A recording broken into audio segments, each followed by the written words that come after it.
बनवाब पड़ते रामदेव बाबा जी से कह के आदि के दावा बनवाब पड़ते रामदेव बाबा से कह के।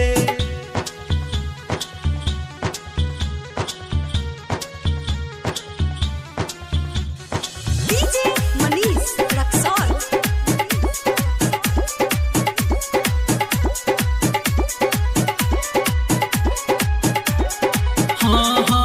हम दीवाना बद के करा से कहबै आंसू के पीरा हम कोना के सहबै।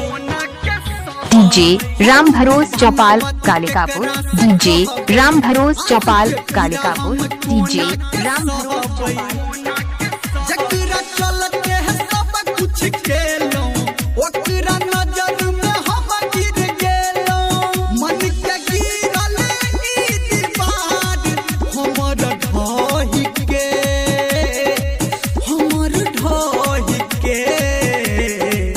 आदि के दावा बनवाब पड़ते रामदेव बाबा जी से कह के आदि के दावा बनवाब पड़ते रामदेव बाबा से कह के। अभी आप सुन रहे हैं सावरिया म्यूजिक। डीजे मनीष रक्सौल।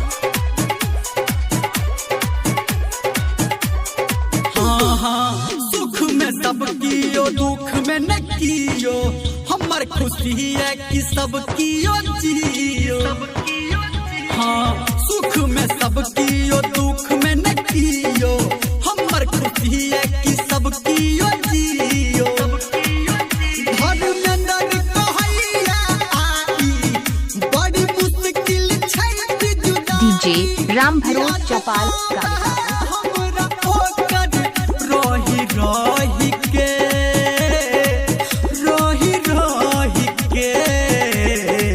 आदि के दावा बनवाब पड़ते रामदेव बाबा जी से कह के आदि के दावा बनवाब पड़ते